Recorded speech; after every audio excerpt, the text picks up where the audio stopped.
पूर्णस्य पूर्णमादाय पूर्णमेवावशिष्यते। ॐ शान्ति शान्ति शान्तिः।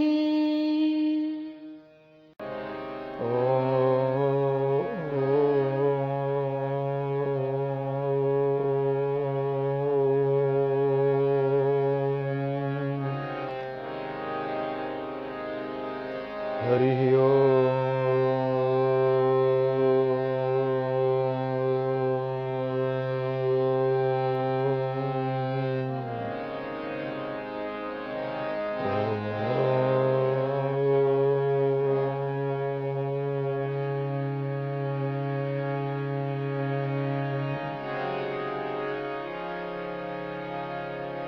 नमस्ते रुद्रमन्यभूतो तेथवे नमः। भद्रं नो अपि वातयवनः। ॐ शान्तिः शान्तिः शान्तिः। आनन्दमानन्दकरं प्रसन्नं ज्ञानस्वरूपं निजभावयुक्तं योगीन्द्रमीड्यं भवरोगवैद्यं श्रीसद्गुरुं नित्यमहं नमामि। देवि प्रपन्नार्तिहरे प्रसीद प्रसीद मातर्जगतोऽखिलस्य। प्रसीद विश्वेश्वरि पाहि विश्वं। त्वमीश्वरी देवि चराचरस्य। यं शैवाः समुपासते शिव इति ब्रह्मेति वेदान्तिनो। बौद्धाः बुद्ध इति प्रमाणपटवः करतेति नैयायिकाः। अरहन्नित्यथ जैनशासनरताः कर्मेति मीमांसकाः। सोऽयं नो विदधातु वाञ्छितफलं त्रैलोक्यनाथो हरिः।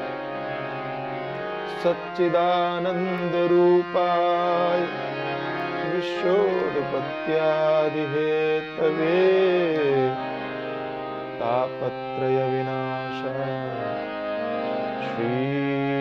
श्रीकृष्णाय वयं नमः। तापत्रय विनाशाय श्रीकृष्णाय वयं। आइए सभी लोग प्रेम पूर्वक भगवान के पावन नाम का गान करें। राधे कृष्ण राधे कृष्ण राधे कृष्ण राधे कृष्ण राधे कृष्ण राधे कृष्ण राधे कृष्ण राधे कृष्ण राधे कृष्ण।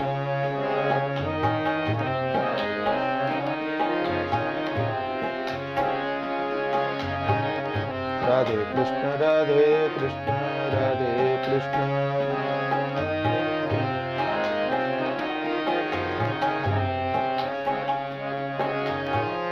राधे कृष्ण राधे कृष्ण राधे कृष्ण।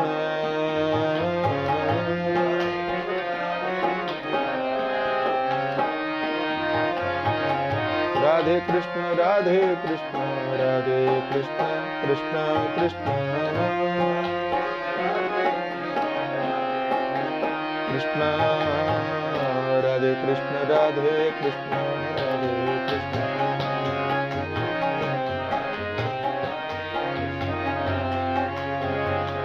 जय जय राधे कृष्ण राधे कृष्ण राधे कृष्ण।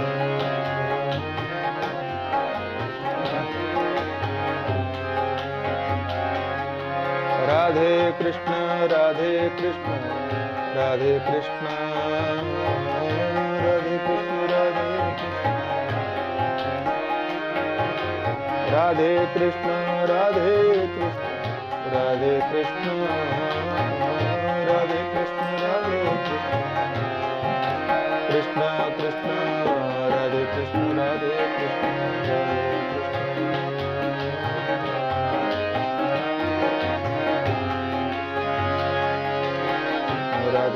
राधे कृष्ण राधे कृष्ण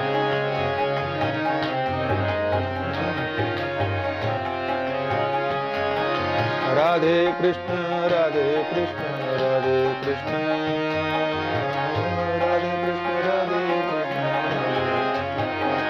जय जय राधे कृष्ण राधे कृष्ण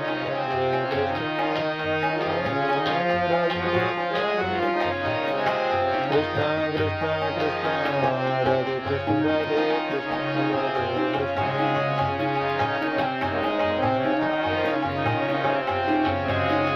जय जय राधे कृष्ण राधे कृष्ण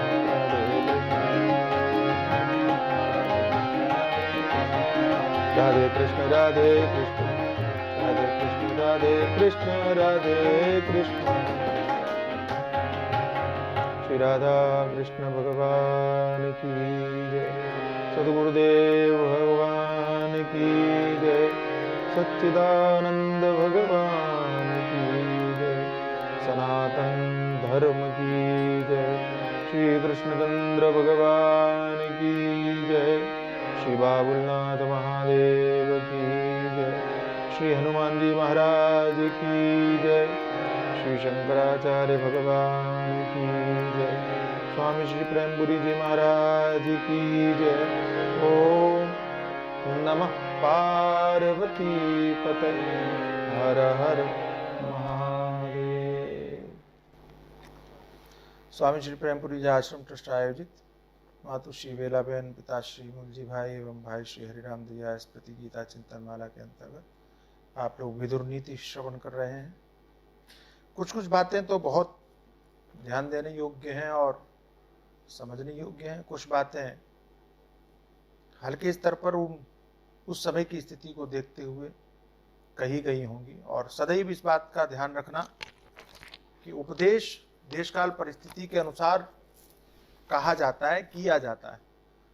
तो उस समय पर जो परिस्थितियां रही होंगी, जिन परिस्थितियों को उन्हें फेस करना पड़ रहा होगा, सामना करना पड़ रहा होगा, उन परिस्थितियों के अनुसार कही जाती हैं। भले ही आज वो प्रासंगिक कुछ बातें नहीं हो, लेकिन फिर भी उन बातों से बहुत कुछ सीखने को मिलता है। तो जहां वो हमारे लिए अनुकूलता हो, उन बातों को हमें ग्रहण करना चाहिए। जहां अनुकूलता नहीं, वो एक नीति के अनुसार श्रवण करके छोड़ देना चाहिए। तो कल आपने स्नान करने की महिमा सुनी, नित्य स्नान करने के लाभ क्या हैं। अब विदुर जी कहते हैं कि गुणांश्च षड्भित भुक्तम भजन्ते आरोग्यमायुश्च बलम सुखं च अनाविलम चास्य भवत्यपत्यम न चैनमाद्यून इति क्षिपन्ति। अब आहार को लेकर बात कहते हैं विदुर जी, भोजन करने से संबंधित। और मैं सदैव इस बात को कहता रहा हूं कि संसार में, पूरे विश्व में जितनी समस्याएं हैं, जितनी, उन समस्याओं में सबसे ज्यादा अगर किसी की भूमिका है, चाहे वो बीमारियां हो, रोग हो, चाहे लड़ाई झगड़े हो, चाहे कुछ भी हो, भूमिका तो एक चीज की, जीव की। या तो खाने से आदमी बिगड़ता है या फिर बोलने से आदमी को बिगड़ता है। तो संबंध बोलने से बिगड़ते हैं और रोग आदि खाने से बिगड़ते हैं। और जीव को सुधार लिया तो समझो जीवन की आधी से ज्यादा समस्याएं अपने आप खत्म हो गई। खाना पीना सुधार लिया तो आपका स्वास्थ्य ठीक हो गया, बोलना सुधार लिया तो आपका व्यवहार ठीक हो गया। और ये दो नहीं सुधार पाए, आप सब कुछ कर लो, जीवन में शांति नहीं रह सकती। सब कुछ कर लो, आहार नहीं सुधरेगा। अगर आहार पर आप कंट्रोल नहीं करेंगे और शरीर को आप रोगी होने से रोक नहीं सकते। अच्छा, आजकल की तो जो जीवन शैली है उसमें तो आहार और भी अधिक महत्वपूर्ण। हम तो विदुर नीति के समय के काल को याद करते हैं कि उस समय पर भी ऐसा कहने वाले लोग थे, और उसी समय पर अगर इन लोगों ने इन बातों को ध्यान दिया होता और हम लोगों ने समझा होता तो भारत कम से कम रोगी नहीं बनता। लेकिन हमने ध्यान नहीं दिया, उसका परिणाम ये हुआ कि अब चारों तरफ बीमारियां बीमारियां दिखाई पड़ती हैं। यूरोप अमेरिका इस बारे में सजग हो गए, अब वो खान पान पर बहुत ध्यान देते हैं। अच्छा, उनका खान पान तो बिल्कुल वो बीमारियों की तरह, रोगियों की तरह ही हो गया है। न नमक होगा, न मिठाई होगी, न कुछ होगा, न बस खाली जीने के लिए खा रहे हैं। ऐसा तो बड़ा मुश्किल है। लेकिन भारत ने उन चीजों में सावधानियां नहीं बरती, और जो मिलावट युक्त आहार हम लेने लगे, खास करके आजकल जिनको आप जंक फूड बोलते हैं, उन्होंने तो आपके जीवन को रोगों का घर बना दिया। और इसलिए आपको हर गली में एक डॉक्टर मिल जाएगा। डॉक्टर बढ़ते गए और बीमारियां भी उसी स्तर पर बढ़ती गई, कम नहीं हुई। पहले डॉक्टर कम थे तो बीमारियां भी कम थी, अब डॉक्टर बढ़ गए तो बीमारियां भी बढ़। ऐसे ऐसे नए नए नाम बीमारियों को सुनाई पड़ते हैं जो आप कल्पना नहीं कर सकते। कोरोना भी उसी में सम्मिलित है। हाँ, और भी बहुत सारे। खैर, और ये कोरोना भी खाने पीने से ही संबंधित है। सुना तो बड़ा विचित्र है, पता नहीं सच झूठ तो ईश्वर जाने, लेकिन जानते सब है। वो चमगादड़ वगैरह खाते थे, उसी से कहते हैं कोरोना वायरस आया, पता नहीं कैसे ऐसे ऐसे बोलते हैं। तो गुणाश षड्विध भुक्तम भजन्ते, विदुर जी कहते हैं भोजन जो ध्यान रखते हैं भोजन करने में और कम भोजन करते हैं, कम खाते हैं, तो उनको 6 गुण मिलते हैं, 6 गुणों का लाभ मिलता है, 6 गुण प्राप्त हो जाते हैं। कौन कौन से? आरोग्य, आयुष्य, बलम, सुखम और अनाविलम चा से भवत्यपत्यम, उसके जो संतान है वो भी सुंदर होती है, ऐसा होता है। और एक चीज बात यह है कि बहुत खाने वाला है, ऐसा लोग जो कह करके मजाक उड़ाते हैं, इससे भी बच जाता है, ये भी गुण ही है। ये तो लोग कहते हैं अरे बड़ा खाता है, बहुत खाता है। तो इस तरह की बातें। हमारे साथ में एक तबला बजाते थे एक सज्जन, एक बार सीतापुर में गए थे, तो और सोनी बोलती थी, कितना खाते हैं आप। ये सुनने से भी बच जाएगा आदमी कम से कम। गुणाश षड्विध भुक्तम भजन्ते, आहार शुद्धौ सर्वशुद्धि सत्व शुद्धि सत्व शुद्धौ ध्रुवा स्मृति स्मृति लभ्यो सर्वग्रंथि नाम विपम मोक्ष। श्रुति भगवती तो बहुत बड़ी बात कहती है, लेकिन हम इसको व्यवहारिक धरातल पर नैतिक स्तर पर भी अगर समझने का प्रयास करें तो हमारा जीवन बदल सकता है। आलस्य जीवन में है क्योंकि हमारा आहार ठीक नहीं है, शरीर स्थूल है क्योंकि हमारा आहार ठीक नहीं है, मोटापा बढ़ रहा है क्योंकि हमारा आहार ठीक नहीं है, पैरों में दर्द हो रहा है, कमर में दर्द हो रहा है क्योंकि हमारा आहार व्यवहार ठीक नहीं है। अच्छा, आहार व्यवहार दोनों की बातें तो थी, वैसे तो कम से कम आहार ही सुधार लें। तो बिल्कुल मत खाओ ये भी नहीं कहा, और बहुत खाओ ये भी नहीं कहा। तो युक्ताहार विहारस्य युक्त चेष्टस्य कर्मसु युक्त स्वप्नावबोधस्य योगो भवति दुःखा। भगवान श्री कृष्ण उपदेश करते हुए कहते हैं युक्ताहार, जितनी आवश्यकता है उतना आहार लो। हम लोगों को आश्रम में सिखाया जाता, बच्चे थे हम लोग, बड़ी भूख लगती थी, ये तो बात सही है। आश्रम में तो दिन भर में 2 बार भोजन करना है, सवेरे और शाम को, और दिन भर टहलना है। बच्चे तो थे ही, भूख तो लगती थी, फिर भी हमको सिखाया जाता कि आधा पेट भोजन करो।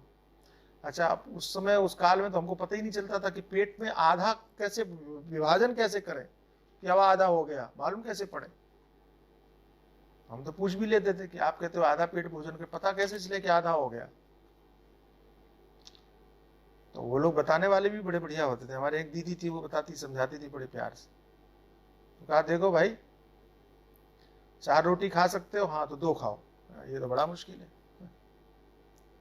2 खाओ यानी आधा पेट भोजन करो, और फिर जो आधा बचे उसमें आधा पानी पियो। तो जो चौथाई हिस्सा है वो सांस लेने के लिए रखो, ताकि आप सांस आराम से ले सकें। अभी तो इतना खा लेते हैं कि सांस ही नहीं ली जाती। कई लोगों को आपने सुना होगा यहां तक भर गया, आप रहने सांस नहीं ले पाते हैं। अब ऐसी स्थिति में बताइए वो आदमी बीमार नहीं पड़ेगा तो क्या होगा? ऐसी स्थिति में उसकी स्थिति खराब नहीं होगी तो क्या होगा? तो जो ऋषियों ने समझाया सिखाया उसको भी खान पान में भी हम अगर प्रयोग करते, अच्छा, या फिर जितना आप खाते हो उस खाने के हिसाब से आपका परिश्रम हो। अब भीम जैसा आदमी खाता था तो भीम जैसा आदमी काम भी तो करता था। खली जैसा व्यक्ति अगर खाता है तो खली जैसा व्यक्ति काम भी तो करता है, पढ़ाई करता है, मेहनत। किसान खाता है तो किसान मेहनत भी करता है। काम आपका धेले भर चलने का नहीं है, बैठे ही रहना है दिन भर और खाते जाओगे, जंक फूड खास करके खाओगे तो मोटापा बढ़ेगा, रोग बढ़ेंगे, बीमारियां बढ़ेंगी। तो युक्ताहार युक्त कम खाओ नहीं, जितना जरूरत है उतना खाओ, जितनी आवश्यकता है उतना ही आपको आहार लेना चाहिए। अधिक लोगे तो भी परेशानी है, कम लोगे तो भी परेशानी है। कम लोगे तो कमजोरी आएगी, वो भी ठीक नहीं है। जितनी आवश्यकता है। कई लोग तो ऐसे भी जीते हैं कि जो आहार को महत्व ही नहीं देते, कहते हैं अरे अन्न क्या खाना, तो फलों पर जीते हैं, तो फलों पर भी जी लेते हैं। प्रेमपुरी में मैं आया तो एक सज्जन हमको ऐसे मिले विचित्र, वो खाली सूर्य की रोशनी से कहते हैं हम तो सूर्य की रोशनी से ही ऊर्जा प्राप्त कर लेते हैं, हमें खाने की जरूरत नहीं। लो जी, ऐसे भी लोग हैं।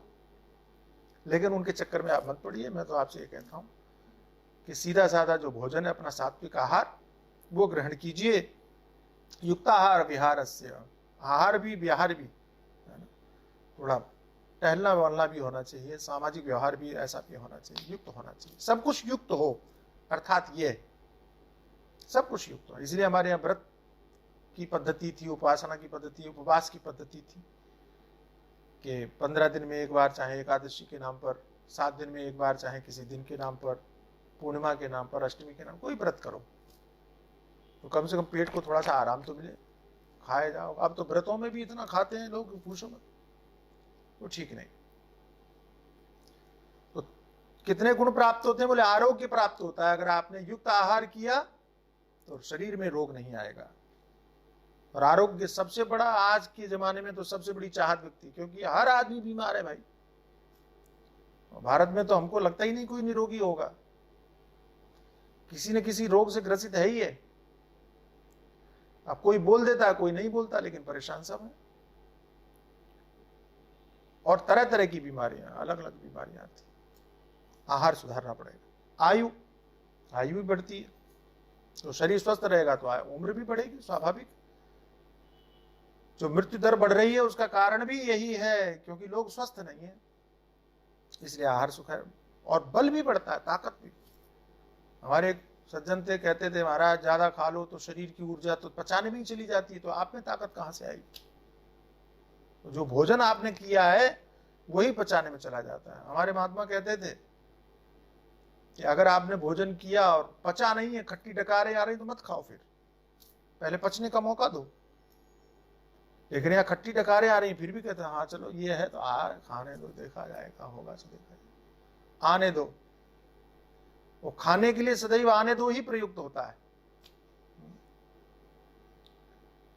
रहने दो ऐसा जल्दी नहीं निकलता है। जो होगा देखा जाएगा। और सुख भी मिलता है, क्योंकि शरीर स्वस्थ रहेगा, शरीर में बल रहेगा, शरीर शांत रहेगा तो सुख भी मिलेगा। और कट्टी डकारें आती रहे, उबकाई आती रहे, परेशानी आती रहे, बेचैनी होती रहे तो काय का सुख मिलेगा? नींद भी नहीं आएगी। और ये बड़ी विचित्र बात की कि उसकी संतान भी सुंदर होती है, ये सबसे बड़ा लाभ बताया। और लोग मजाक नहीं उड़ाएंगे। ये नीति में विदुर जी धृतराष्ट्र को कहते हैं, भगवान वेदव्यास जी महाराज अपने महाभारत में लिखते हैं। अब दूसरी बात कहते हैं, अकर्मशीलम च महाशनम च लोकद्विष्टम बहुमायम नृशंसम अदेश कालज्ञ मनिष्ठ वेशम एतान गृहे न प्रतिवासेत। अकर्मशीलम, जो अकर्मण्य, जो कुछ करता नहीं पड़ा रहता है फालतू। महाशनम च, बहुत खाने वाला है, खाता ही रहता है, जब देखो तब कुछ खाने को ही चाहिए उसको। और लोकद्विष्टम, तो कहा कि जो लोगों से सबसे बैर करता है, सबसे दुश्मनी पाले रहता है, जिसको देखो झगड़ा ही करता रहता है, जिससे सबसे द्वेष पालता है, सर्वद्वेषी, सर्वजनद्वेषी, ऐसा। और बहुमायम, तो कहा कि मायावी हो, मायावी का मतलब है छल कपट करने वाला, धोखा देने वाला हो कुछ और दिखे कुछ और, इस टाइप का मायावी हो। निशंसम, का क्रूर हो। आदेश कालम, और देश काल का ज्ञान नहीं रखता हो, कौन सी जगह पर है, कैसे समय में है, वो नहीं ध्यान देता हो, एक ही मनमानी करता हो, मनमोजी करता हो, जो हमें अच्छा लगे वही कर रहा हो, ऐसा। और आदेश कालज्ञम अनिष्ट वेशम, और निंदित वेश धारण करने वाला हो, जो नहीं पहनना चाहिए वो पहन रहा हो, जो जैसा वेश नहीं रखना चाहिए वैसा रखने वाला हो। ये जितने भी लोग हैं, इन लोगों को अपने घर में रहने देना नहीं चाहिए। ऐसे लोगों को अपने आसपास में आश्रय नहीं देना चाहिए, अपनी सन्निधि में नहीं रखना चाहिए। क्रियाशील व्यक्ति होना चाहिए, कर्मण्य होना चाहिए, कर्मठ होना चाहिए, परिश्रम के लिए तैयार रहना चाहिए सदैव। एक हमारे महाराज कहते हैं, एक चुटकी पर आदमी सुने और उठ के खड़ा हो जाए, दूसरी बार बोलना नहीं पड़े कि आवाज सुने। हमारे यहाँ गुरु जी किसी को बुलाते, अब इतना बड़ा आश्रम, तो आवाज देंगे कहां तक देंगे, गला ही खराब हो जाएगा। महाराज ने नियम बना दिया, एक सीटी रखते थे और सबकी सीटी बता दी कि किस कौन सी सीटी है, जिसकी बजे वो तुरंत आ जाए। सीटी सुनते आदमी पर एक पहले बजती थी सावधान करने के लिए, फिर उसकी पर्टिकुलर बजती थी, सुन करके भागता था। ये सिखाया हम लोगों को, हम लोग करते थे। तो महाराज ने कहा कि दूसरी बार नहीं बजनी चाहिए, नहीं तो दंड के पात्र होंगे। हम लोग को दंडा भी मिलता था जो गलती करता था उसको, जिसने ध्यान नहीं दिया, जिसने असावधानी रखी। आप आश्चर्य करेंगे कि हम लोग छोटे छोटे थे, 11 वर्ष के थे, लेकिन 24 घंटे में हम लोगों को सिर्फ 6.5 घंटे सोने के लिए मिलते थे। रात को 10 बजे से सवेरे 4 बजे तक, और दोपहर में 11 बजे, 11:30 बजे से लेकर 12 बजे तक, बस आधा घंटा में नींद कहां से आएगी। अच्छा, कई लोगों को आजकल कह दो कि भैया आधा घंटा सो लो, तो कहे आधा घंटे में तो नींद आएगी। आप कहते हो आधा घंटा सो लो, आधा में तो नींद आएगी। तो हमने कहा कि तुम्हारे यहाँ आएगी, वहां हम गिरते ही पता ही नहीं चलता था कि कब सो गए, और पता ही नहीं चलता था कि कब आधा घंटा गुजर गया, और तुरंत उठा दिए जाते थे और फिर अध्ययन। ये सुनने में बड़ा अजीब लगता है, लेकिन ऐसा किया और ऐसा होना चाहिए। इतना कठिन कर्मठता होनी चाहिए, तभी आप कुछ कर सकते हो, इतना कर्म के प्रति समर्पण हो। अच्छा, इतना आप कर्मठ होंगे तो फिर जो फालतू की चीजें दिमाग में आती हैं वो नहीं आएगी। शैतान जो आता है ना, खाली दिमाग शैतान का घर होता है। जब आप पड़े रहते हो तो कुछ नहीं, तो फिजूल की बातें आएंगी। जिन बातों की हमारे जीवन में उपयोगिता नहीं है, वो बातें हमारे जीवन में आती हैं क्योंकि हम पड़े रहते हैं, इसलिए कोई काम नहीं है, इसलिए कोई काम धंधा नहीं। तो सतत कोई ना कोई काम करते रहो, सक्रियता बनी रहेगी, तो उन चीजों से छुटकारा भी अपने आप मिल जाएगा। बहुत खाने वाला तो पहले भी बता दिया, अभी दोबारा क्या कहें। बहुत नहीं खाना चाहिए, खाना चाहिए लेकिन बहुत ज्यादा नहीं। और लोकद्विष्टम, ऐसा व्यक्ति जो सबसे द्वेष करता है। कई लोगों का स्वभाव होता है लड़ते ही रहते हैं। प्रेम से बोलने वालों के साथ में भी बुरी तरह से व्यवहार करना, झिड़कते रहना, अपनी अकड़ दिखाते रहना, यह अच्छा गुण नहीं माना जाता। मनुष्यों में ये बढ़िया गुण नहीं माना जाता। आपकी पहचान ऐसी होनी चाहिए जहां लोग कहें कि भैया कितना मधुर बोलता है। आपकी पहचान होनी चाहिए कि लोग ये कहें कि अरे जब भी मिलते हैं मुस्कुराते हुए मिलते हैं। आपकी पहचान होनी चाहिए आपकी वाणी की, आपके व्यवहार की, आपकी कुशलता की, आपकी प्रसन्नता की। और सच मानो, अगर आपके पीछे लोग आपकी बुराई करते हैं तो निश्चित रूप से आप निंदनीय हैं। मुंह पर आपके कोई भी प्रशंसा कर दे, और प्राय मुंह पर लोग प्रशंसा करते हैं, प्राय सामने, आहा आप तो बहुत बढ़िया हैं, आप तो बहुत अच्छे हैं, आप तो बहुत अच्छे हैं। सामने आपके दोष बताने वाले जो होंगे बहुत कम होंगे, वही होंगे जो आपके हितैषी होंगे संभवतः। लेकिन हम उन हितैषियों को अपना शत्रु मान लेते हैं, और जो झूठी प्रशंसा करते रहते हैं उनको हम अपना आदर्श मान लेते हैं, उनको अच्छा भला मान लेते हैं। लेकिन आप ये देखो कि आपके पीछे कहने वाले कौन है, क्या कहते हैं। बैरिहु राम बड़ाई करही, आदर्श तो रामचरित्र है कि जहां शत्रु भी उनकी प्रशंसा करते हैं। आपने प्रसंग सुना होगा कि शूर्पणखा की नाक कान काट दी और शूर्पणखा रोते हुए खरदूषण के पास में पहुंची। खरदूषण सेना लेकर के आया, भगवान श्री राम युद्ध करने के लिए पहुंच गए। और जैसे ही भगवान श्री राम को देखा तो खरदूषण भी चकित रह गया और चकित रह करके कहता है, बद लायक नहीं पुरुष अनूप, ये मारने लायक नहीं है भैया, इतने सुंदर लग रहा है, ये इनके ऊपर बाण चलाने लायक नहीं। जहां शत्रु भी मोहित हो जाए आपसे, जहां शत्रु भी आपकी प्रशंसा करे,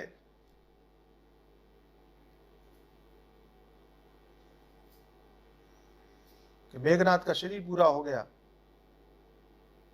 और उस शरीर को भगवान श्री राम ने और बंदरों से उठवा करके वहां राज महल के दरवाजे पर रखवाया कि ताकि उसका अंतिम संस्कार हो जाए। सोचो कौन कल्पना कर सकता है ऐसा प्रशंसनीय व्यवहार दुश्मन के प्रति भी कौन रख सकता है। ये आजकल की युद्ध की नीतियों वाले लोग तो कहते हैं कि नहीं नहीं, जो सैनिक के नियम है उसका आदर होना चाहिए, सम्मान। अरे तुम तो अब सिखा रहे हो, हमारे यहाँ का देखो पहले से भगवान श्री राम ने जो आदर्श स्थापित करके रखा हुआ है एक सैनिक के प्रति, कैसी भावना और धारणा होनी चाहिए। वो अपने देश के लिए लड़ रहा है भाई, अपनी सीमा के लिए लड़ रहा है, उसका दोष नहीं है। बैरिहु राम बड़ाई करें, शत्रु भी भगवान श्री राम की प्रशंसा करते थे। आपका आदर्श जीवन तभी है कि जब आपके विरोधी भी आप कहें, कुछ भी कहो, इसमें बात तो है, आदमी बहुत बड़े, हमारे अनुकूल नहीं है, बात अलग है, हमारे अनुकूल आचरण नहीं कर रहा है, लेकिन इसका व्यवहार तो भैया लाजवाब है। आदमी हो तो ऐसा हो, मनुष्य हो तो ऐसा हो। आज राजनीति के क्षेत्र में लोग कहते हैं कि भाई मोदी हमारे भले विरोधी हैं, लेकिन व्यक्ति हो तो ऐसा होना चाहिए। अपेक्षा करते हैं कि हमारे दल में भी ऐसा व्यक्ति हो, ऐसा ऊर्जावान आदमी हो। सामने उदाहरण देखने को मिलता है, दिखाई पड़ता है। और मैं आपको पूरे विश्वास के साथ कह सकता हूं कि भारत का एक भी राजनीतिक दल, एक भी राजनीतिक दल ऐसा नहीं सोचेगा कि राहुल गांधी जैसा हमारे पास नेता होता तो कितना बढ़िया होता। खुद कांग्रेस भी नहीं सोचती होगी कि काय के लिए हमको ही मिला, हमारे पल्ले क्यों पड़ा, किसी और दल में होता तो कितना अच्छा होता। मजबूरी में ढो रहे हैं, बात दूसरी। तो जहां अब ये नेतृत्व का फर्क है, ये आपके व्यवहार का फर्क है, ये आपके निर्णय का फर्क है, आपके स्वभाव का फर्क है, स्वभाव का अंतर है कि मोदी विरोधी दल के होने के बाद में भी उनके विरोधी भी उनकी प्रशंसा करते हैं। अटल जी के विषय में एक प्रसिद्धि थी कि उनके विरोधी भी उनकी प्रशंसा करते थे, कहते क्या नेता है। नेहरू जी भी कहते थे क्या भाषण दिया, क्या बोलते हो भाई, क्या बात। मोदी जी के प्रति वही भावना है। राहुल गांधी सामने उदाहरण है, आप देख लो, उसकी पप्पूगिरी देख लो, उसकी बेवकूफी देख लो, उसका बोलने का ढंग देख लो, उसका व्यवहार देख लो, कोई आदमी प्रभावित नहीं होता उससे। एक व्यक्ति प्रभाव, सामने तो वो चापलूसी करने वाले तो बहुत रोज आते हैं टीवी पर, जो वंदना करते हैं कि नहीं यार और ऐसे हैं वो, ऐसे हैं वो, फलाने हैं वो, ढिमके हैं वो। सामने मुंह पर क्या कहने वाले उनकी बात मत सुनो, पीछे क्या चर्चा कर रहे हैं, दूसरे लोग क्या चर्चा कर रहे हैं वो सोचो। एक व्यक्ति ने कहा था कि आप ईमानदारी से सोचो, पूछो, भारत में एक सर्वे होना चाहिए कि कौन राहुल गांधी जैसा पुत्र चाहता है, कि नरेंद्र मोदी जैसा पुत्र चाहता है। आपको पता चल जाएगा कि भारत की जनता के मन में क्या है, कैसी अभिलाषा है। ऐसे ही हमारा व्यवहार तो द्वेष पूर्वक व्यवहार ना हो, प्रेम पूर्वक व्यवहार, अच्छा व्यवहार, कुशल व्यवहार। धुंधुकारी के विषय में प्रसिद्ध है, सर्वजन द्वेषी, उसकी तो पहचान ही थी, सबसे लड़ता था, जिसमें जो आए उसी से भिड़ जाए। तो क्या धुंधुकारी को हमारे यहां सम्मान मिला? किसी ने सम्मान नहीं किया। बचपन में ही पता चल गया, गोकर्ण पंडितो ज्ञानी धुंधुकारी महाखल। गोकर्ण पंडित ज्ञानी हुए, धुंधुकारी महादुष्ट माना गया। व्यवहार से ही तो दुष्ट होता है। तो आप अपने आचरण से दुष्टता प्रकट मत करो, थोड़ा प्रेम की धारा बहने दो, रसिक हो जाइए आप। सबसे प्रेम से मिलिए, सबसे प्रेम से बात कीजिए, छोटा हो बड़ा हो। हमारे उत्तर प्रदेश में बड़ी बढ़िया बात देखते हैं, छोटों को भी भैया कहते हैं, प्यार से बोलेंगे, हाँ भैया ये जरा ये काम कर लेना, भैया ये जरा काम कर लेना। बड़ों को तो कहते ही, सम्मान देते ही, लेकिन छोटों के प्रति भी वही प्रेम, जो बोलने की तरीका है, लहजा है, बड़ा अच्छा लगता है। अवधी भाषा में, अवध के क्षेत्र में बड़े प्यार से बोलते, भैया कह करके संबोधन करते। अच्छा, उसी भैया को बम्बई ने बदनाम कर दिया, पता नहीं कैसे, भगवान जाने। लेकिन वहां का भाव जो था वो प्रेम का भाव था, आदर का भाव था। द्वेष करने वाला व्यक्ति रखने योग्य नहीं है। अच्छा, सब लोगों से वैर करने वाला कहा, धर्म और राष्ट्र से वैर करने वाले उसको तो द्वेष ही रखो भाई, इनसे प्रेम मत अलापने लगना। लेकिन हमारे यहाँ कुछ ऐसी भी प्रजाति के लोग हैं जो राष्ट्रद्रोही है, उनसे प्रेम अलापते हैं। याकूब मेनन फांसी की सजा हो गई तो 2 बजे रात में कोर्ट खुलवाते हैं, कहते नहीं इसको माफ कर दो, इसको क्षमा कर दो। तो वो भी अच्छे नहीं है, ऐसा मत समझना कि वो बड़े प्रेम करने वाले, देखो कितने बड़े प्रेमी हैं, वो फांसी की सजा नहीं देते, दिलवाते हैं। वो कहते हैं माफ कर दो, गलती हो गई तो कोई बात नहीं। और यही लोग गांधी के हत्यारे, गांधी वध करने वाले नाथूराम गोडसे को मारने के लिए और फांसी देने के लिए इन्होंने विरोध नहीं किया, तब इनकी आत्मा मर गई थी। खैर, एक अलग विषय है, यहां समझना। तो सर्वजनद्वेषी और मायावी, बहुमायम, तो भ्रमजाल फैलाने वाला, भ्रम की रचना करने वाला, सदैव आपको भ्रम में रखने वाला, सदैव आपको बहकाने वाला, सदैव आपको अपने झूठ से प्रभावित करके और कहीं के कुछ सिद्ध करने वाला, ऐसा व्यक्ति। मायावी का मतलब होता है जादूगर। तो ये भी तो जादू ही है कि जहां आप सच को झूठ, झूठ को सच बना करके प्रस्तुत करें।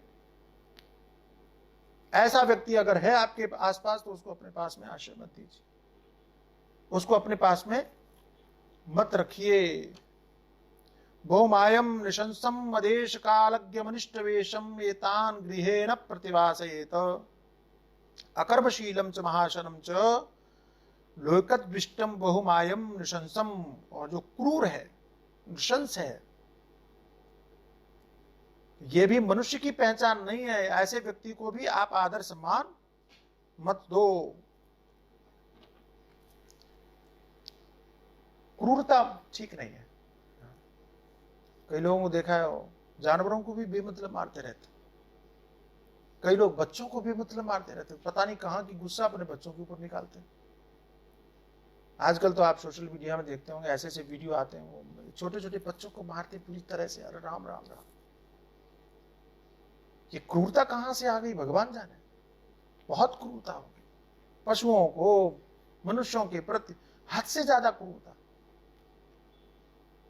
क्रूरता भी ठीक नहीं है, प्रेम।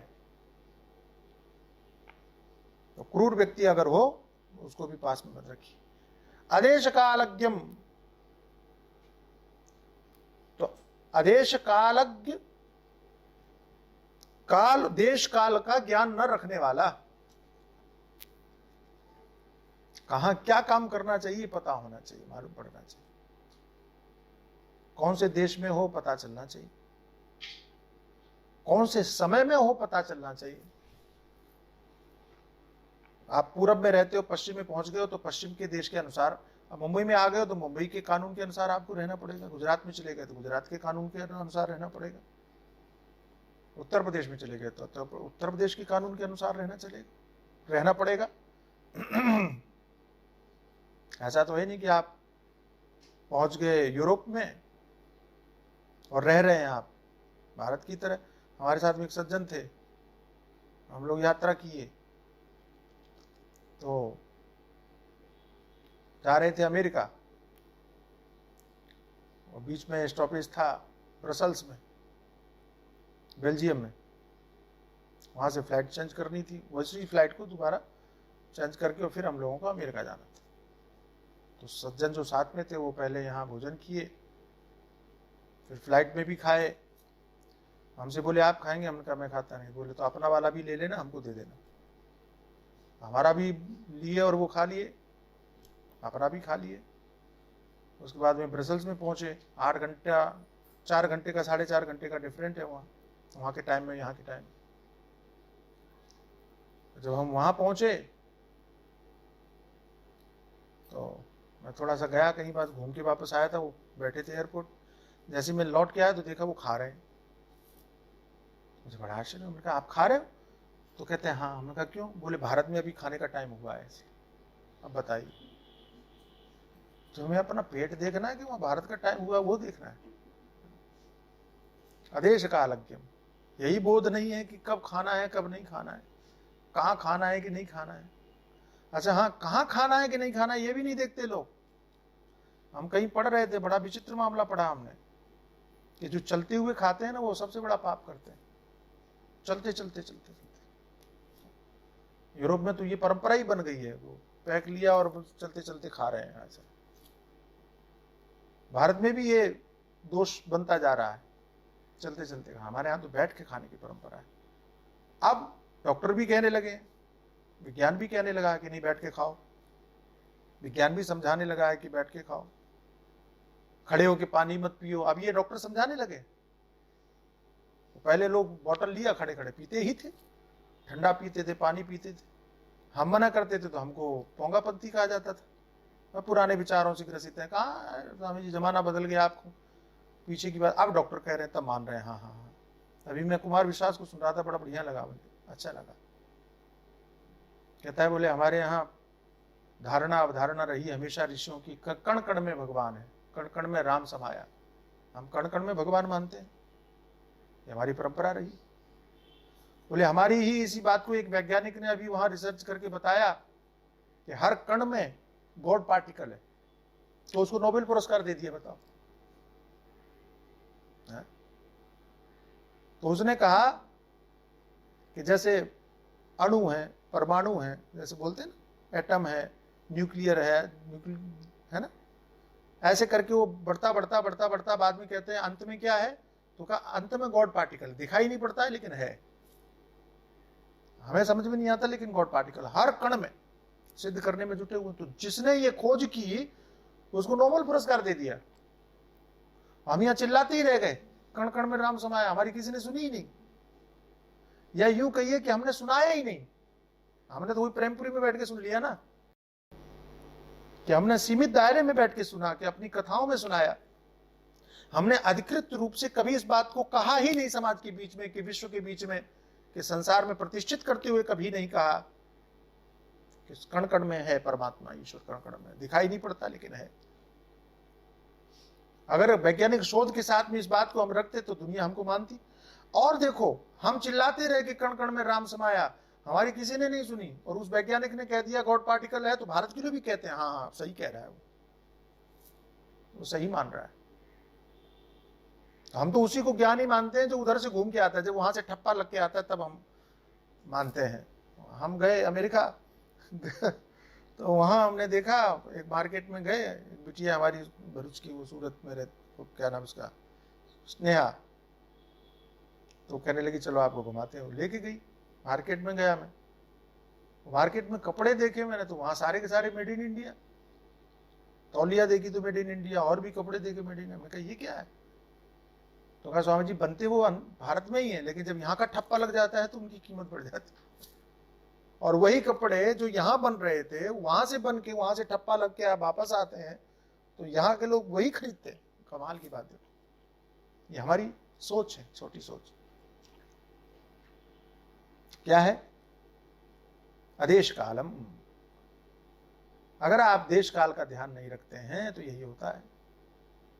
इसलिए वैज्ञानिक अवधारणा के साथ में हमको प्रैक्टिकल होना पड़ेगा कि कहाँ खाना चाहिए, कहाँ बैठना चाहिए।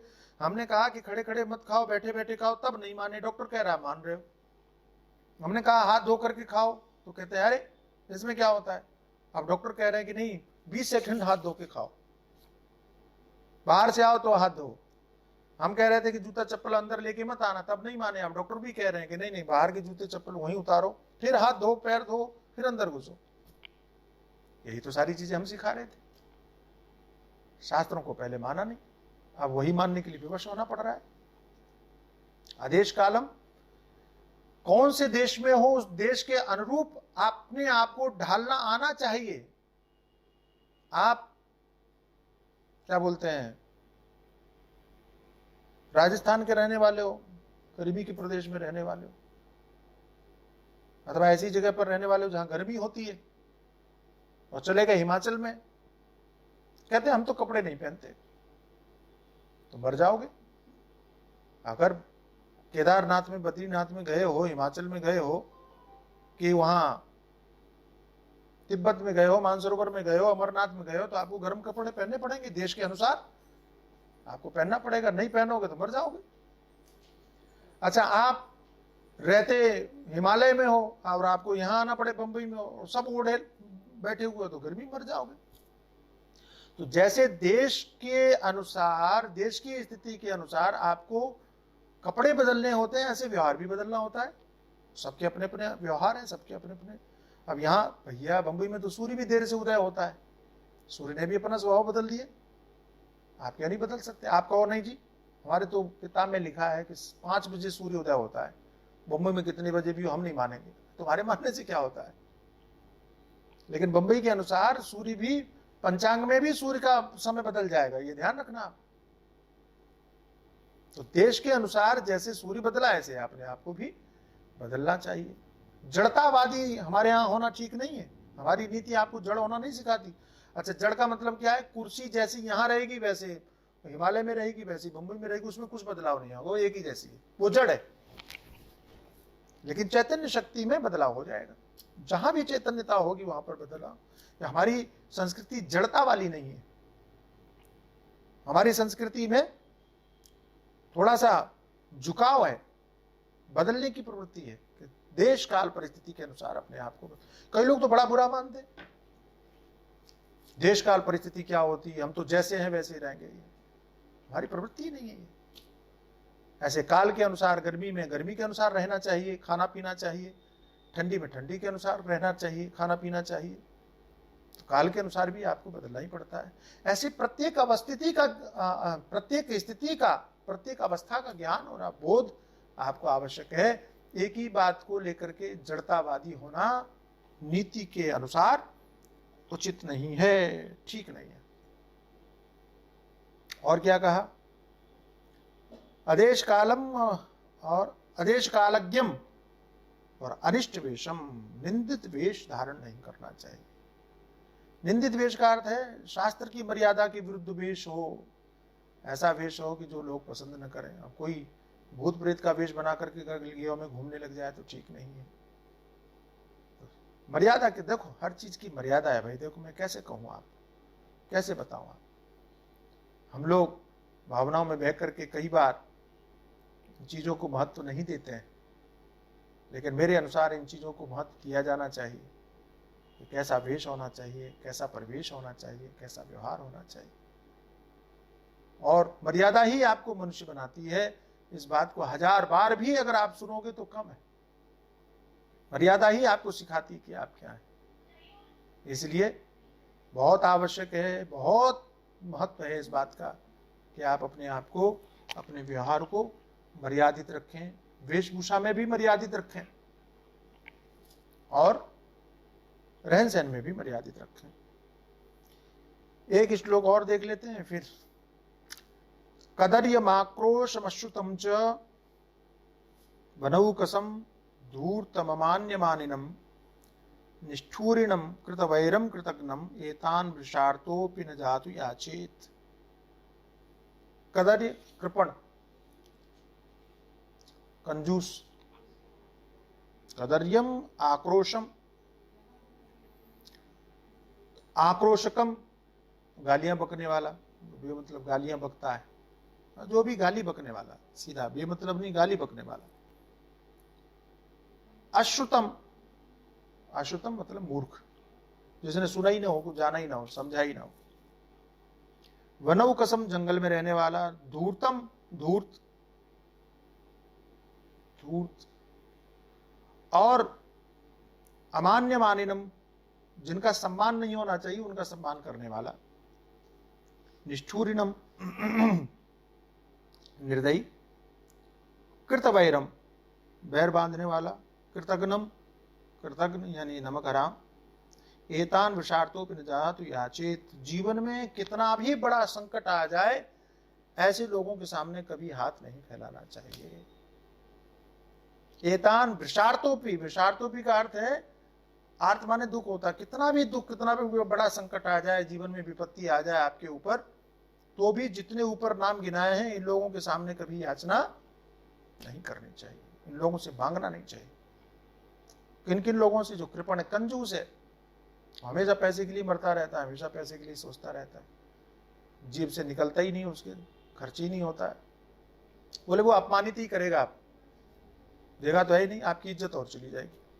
कई बार लोग कहते भी हैं कि भैया उससे मत मांगना, क्यों? बोले मिलने वाला तो कुछ है ही नहीं, बेइज्जत और कर देगा, इसलिए छोड़ो, मत मांग। तो कृपण व्यक्ति से नहीं मांगना चाहिए। और आक्रोशकम, गाली बकने वाला जो व्यक्ति है, गालियां देने वाला जो व्यक्ति है, उस व्यक्ति से भी मांगना नहीं चाहिए, क्योंकि उसको व्यवहार का ही बोध नहीं है, कौन से शब्द कब बोलने हैं, कब बोलना चाहिए, उसको पता ही नहीं। इसलिए गाली बकने वाले से भी, और मूर्ख, उसका तो भरोसा ही नहीं है। जंगल रहने वाले, उनके पास, बेचारों के पास होगा ही नहीं कुछ, पहले से ही अपने परेशान है, तो उन लोगों से भी नहीं मांगना चाहिए। और धूर्त, सामान्य व्यवहार का भी जिसे ज्ञान नहीं है, धूर्त का मतलब होता है दुष्ट, दुष्टता के स्वभाव वाले व्यक्ति से भी याचना नहीं करनी चाहिए। अमान्य मानेनम, नीच जो व्यक्ति की सेवा करता है उससे भी अगर आप संबंध रखोगे तो आपको ही कष्ट होगा। और निर्दयी, वैर बांधने वाले सब कृतघ्न लोगों से अपेक्षा आपको नहीं करनी चाहिए। संक्लिष्ट कर्मणाम अति प्रमादम नित्यानितम चादृढ़ भक्तिकम च विशिष्ट रागम पटुमानिनम चाप एतान न सेवेत न राधमान षट। ये 6 प्रकार के पुरुष ऐसे हैं कि जिनसे संबंध नहीं रखना चाहिए, जिनका जीवन में सेवन नहीं करना चाहिए, जिनको जीवन में महत्व नहीं देना चाहिए। कौन कौन? बोले संकिष्ट कर्माणम, तो कहा जो दुख पहुंचाने वाला काम करते हो, क्लेश पहुंचाने वाला, कष्ट पहुंचाने वाला काम करते हो, ऐसा काम करें जिससे आपको पीड़ा हो, आपको दुख हो, बोले उनसे संबंध मत रखो। संकृष्ट कर्मणाम अति प्रमादम, बहुत प्रमादी हो, आलसी हो, हर बात को टालना था, बाद में देखेंगे, बाद में देखेंगे, ऐसे व्यक्ति को भी दूर रखो। और नित्यानिर्तम, अनिर्त माने होता है झूठ, सदैव झूठ बोलने वाला, या यूं कहिए असत्य भाषण करने वाला। तो जो आपसे झूठ बोलता हो उससे भी संबंध मत रखो, वो तो विश्वासी तोड़ देता है, विश्वासी खो देता है, ऐसे व्यक्ति से भी संबंध नहीं रखना चाहिए।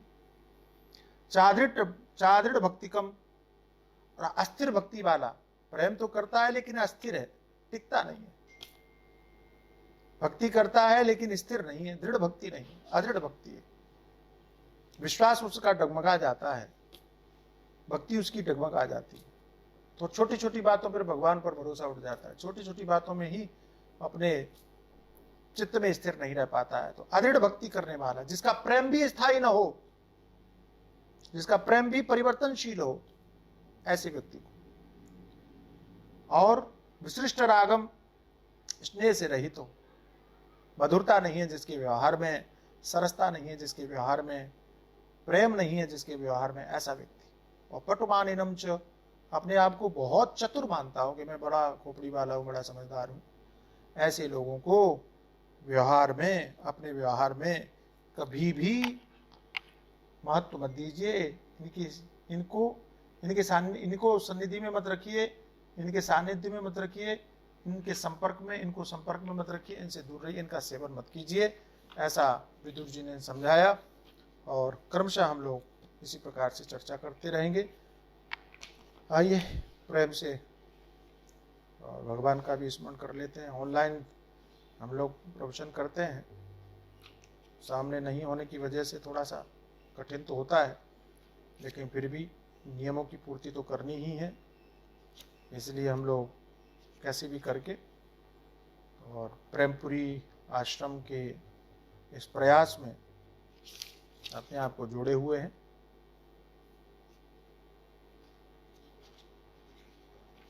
आइए।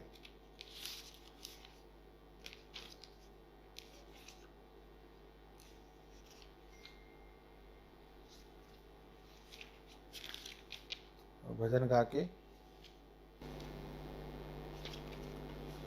105।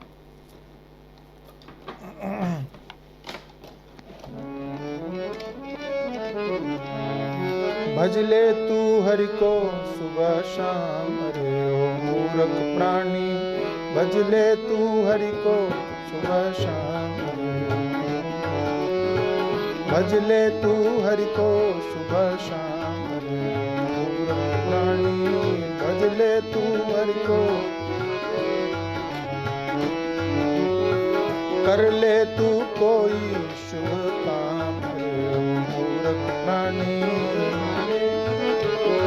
शुभ काम,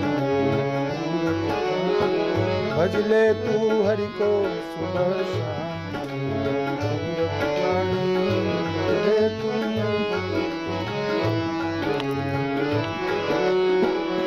मिला जो तन है इससे तू सबका मान कर, मिला जो तन है इससे तू सबका, ओ मिला जो तन है इससे तू सबका मान कर, मिला जो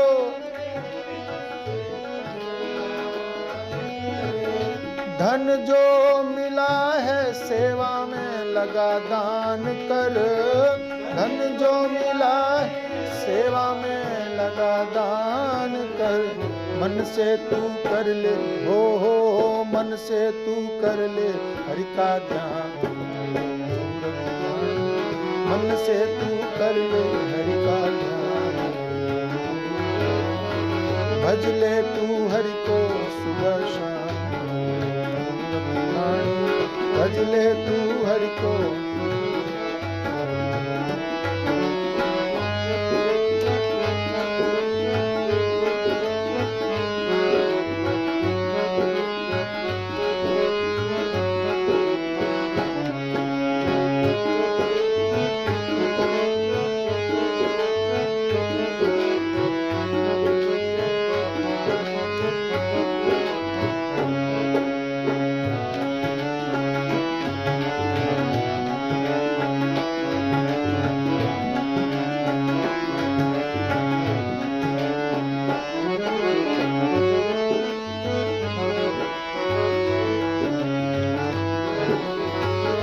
काम करो प्रभु का किसी का नहीं ध्यान रहे, काम करो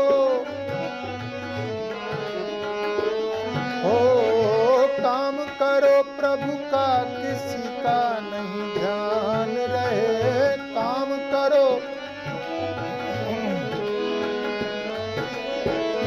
नाम जपो हरि का नहीं उसमें मान रहे, नाम जपो नहीं उसमें मान रहे, तब ही तो होगा कल्याण, तब ही तो होगा कल्याण,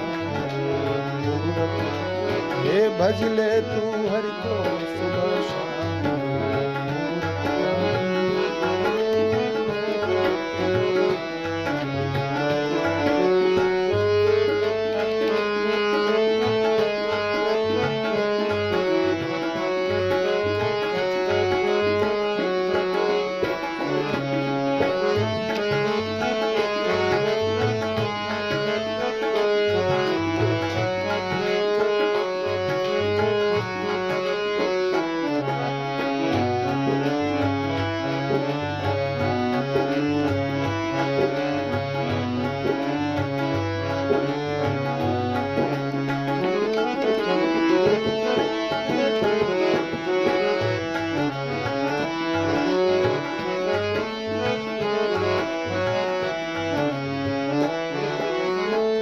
जिद क्यों तू करता है मेरा मेरा ठीक नहीं,